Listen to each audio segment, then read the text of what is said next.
Sexta-feira, dia 23 de maio de 2025. Sejam todos muito bem-vindos, meus amigos, a mais um vídeo do canal Terra Brasilis News. Tudo bem com vocês? Desejo que sim. Temos muitas coisas para conversar nesse vídeo. Talvez o vídeo seja um pouquinho mais longo, mas é sexta-feira, vocês vão ter tempo de assistir a todos que acompanham, não é isso?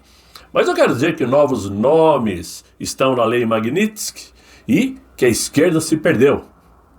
Eu vou começar dizendo o seguinte, que lá no Supremo, na primeira turma, está em andamento o julgamento daqueles que atentaram contra o Estado Democrático de Direito, não é isso? E hoje foram ouvidas algumas testemunhas, entre elas o ex-vice-presidente general Hamilton Mourão, que hoje é senador.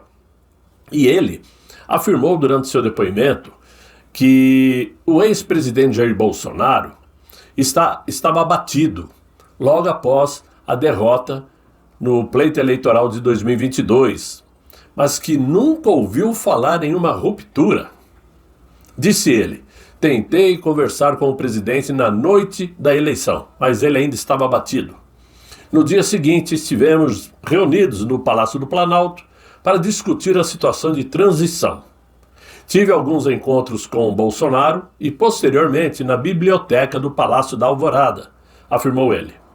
Em nenhum momento ele mencionou qualquer medida que mencionasse algum tipo de ruptura do status quo, né? Em nenhuma medida, nenhuma ruptura ao sistema. Nossas conversas eram todas para que aquela fase de transição se completasse.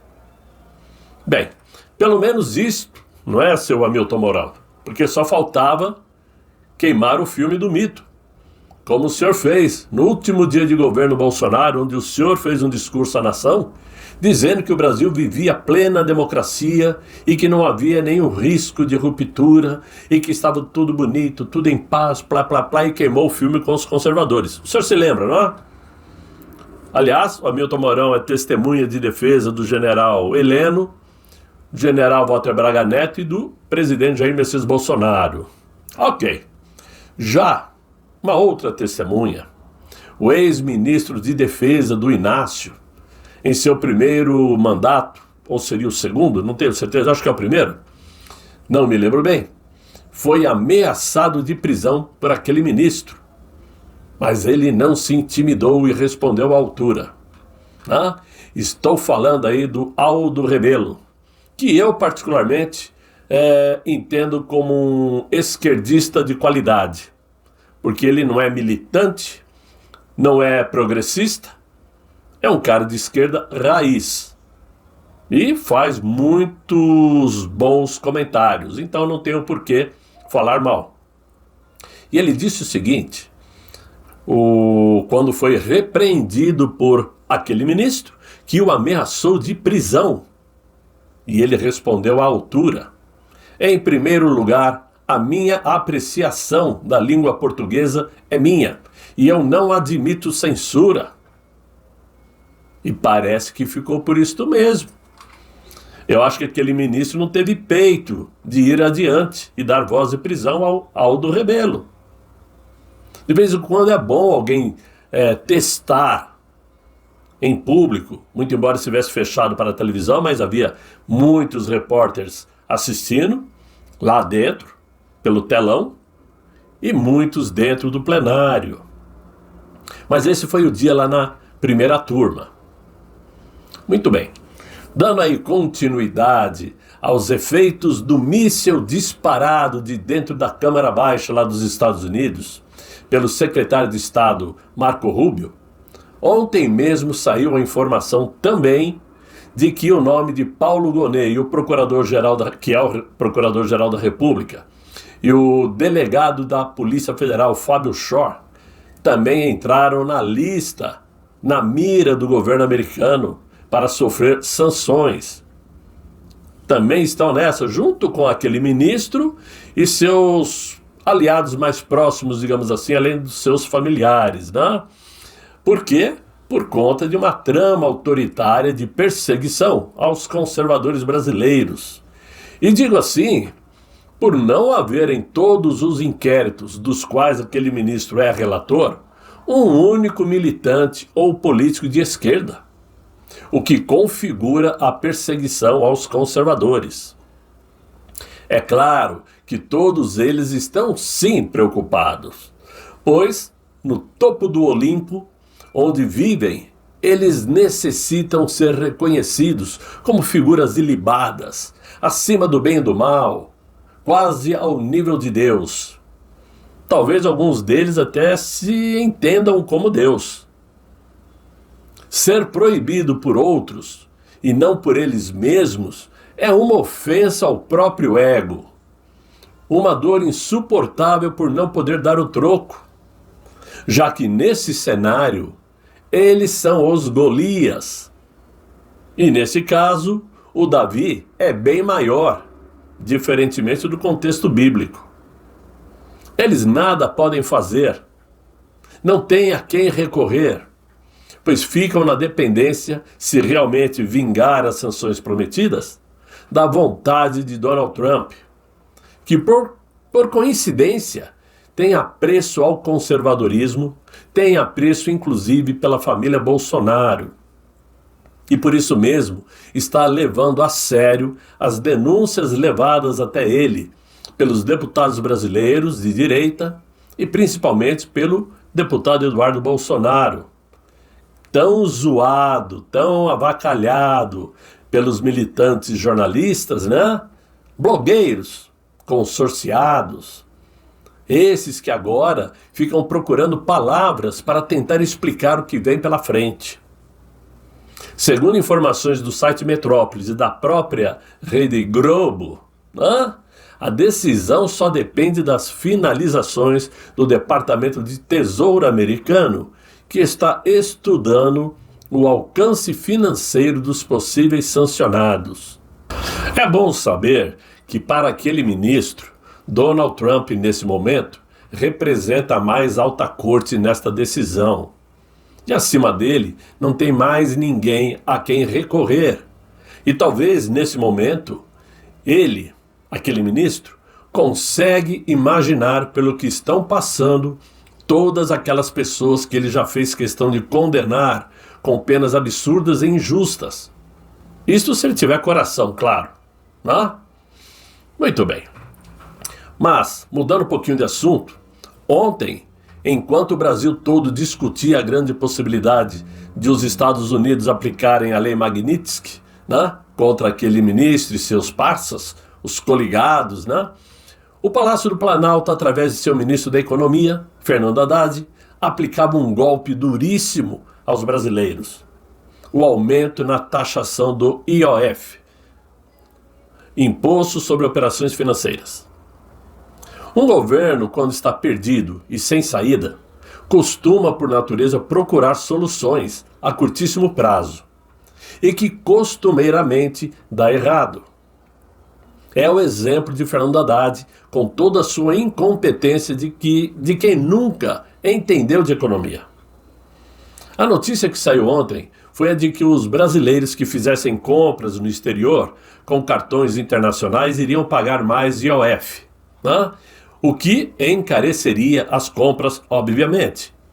E os que tentassem enviar dinheiro para fora do país seria estrangulado com uma taxação de 3,5% a mais, além da cotação do dólar. Haddad criou duas vertentes de impostos, sendo a primeira o IOF para operações de câmbio e o IOF para créditos também, que é muito pior para a economia. Para o câmbio, o governo unificou as taxas em 3,5%, mas para quem quer trazer dinheiro para o Brasil, paga somente 0,38%. Ou seja, se uma mesma pessoa trouxer o dinheiro pela manhã para dentro do Brasil, ele vai pagar 0,38%. Mas se à tarde ele resolver mandar o dinheiro para fora, ele terá que pagar 3,5%. O que causa uma tremenda insegurança jurídica a qualquer investidor. Para o crédito, o governo aumentou o imposto para empréstimos, né, para créditos, o que nesse momento, com os juros a 14,75%, está caro demais. Além disto, mais o IOF, desculpem. Né? Por quê? Porque o governo gasta demais. A dívida do país só faz aumentar. E os juros dessa dívida aumentam junto. Então o brasileiro, quando quiser um empréstimo ou precisar de crédito para o seu pequeno negócio, além dos juros de 14,75%, ainda vai pagar 3,5% de imposto sobre operações financeiras. Portanto, se o crédito é caro, ele vai ficar mais caro ainda, mais difícil de conseguir. Ficará pior para, digamos, para os pobres, porque os ricos têm gordura para queimar e ele se vira. Mas para os pobres, que já têm dívidas, a situação fica insustentável quando ele tentar levantar novos créditos, levantar empréstimos para manter seus negócios ou para cobrir contas, dívidas. Né? Antes, o tributo nessas operações seria de 3,38% em 2025 e teria uma redução gradual até chegar a 0% em 2028. Iria sendo reduzido de 2025 a 2028 até zero, como foi determinado ainda pelo governo de Jair Bolsonaro em 2022. Porém, a equipe econômica do Haddad desistiu dessa ideia e fixou a taxa em 3,5% indefinidamente. Tá ruim hoje, hein? E acabou com a redução gradual que era prevista. A medida de Haddad vem para aumentar a arrecadação e ajudar no fechamento das contas públicas, porque o dinheiro acabou. O Planalto está sem dinheiro em caixa, porque gasta demais com coisas desnecessárias. O Ministério espera, digamos assim, recolher cerca de 21 bilhões de reais, né? Espero que esse dinheiro entre nos cofres em 2025. O imposto sobre operações financeiras é um tipo de tributo parasitário, minha gente, que o governo manipula por decreto, sem ter que dar satisfação ao Congresso, mas que, quando utilizado, é como se ele estivesse gritando para o mercado: acabou o dinheiro, acabou a moral, agora é confisco disfarçado de política fiscal. E isso não deixa de ser um controle de capital, onde o governo taxa o dinheiro que é nosso, depois de todos os impostos pagos, através do imposto de renda, e dos impostos embutidos nas diversas formas de compras que fazemos. Como consequência, investidores também acabam perdendo o interesse pelo Brasil, pois muito embora o dinheiro investido aqui lucre 14,75% ao mês, além da insegurança jurídica, porque aqui as coisas mudam do dia para a noite, ele ainda perde 3,5% de imposto quando tentar levar o dinheiro para fora do Brasil.